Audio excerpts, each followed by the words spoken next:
መሄድ አትችሉም እንዴ ረዴት ምን ለማድረግ እያሰብሽ ነው ቆይ ወንድሜን ደውዬ ስለጠራሁት እስቲ የሚፈጠረውን ነገር እናያለን እንዴ ወንድሜ ነህ ደግሞ እሱ ምን ብለሽ ነው የጠራሽው ምን ብዬ ሊሆን ይችላል እናንተ መኝታ ቤት የተገኛችሁበትን ምክንያት እንዳይሆኗ አንደም ብሎ ጥሩ ጓደኛ እስቲ መጥቶ ምን እንደሚል እናያለን እረዱ እኔን ማመን አልችልም እሱ እኮ ወንድምሽ ነው ቆይ እንዴት እንደዚህ ታደርጊያለሽ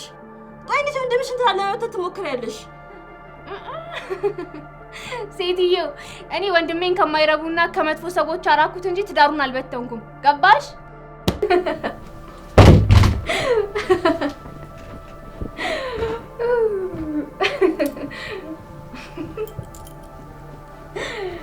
ሰራውላችሁ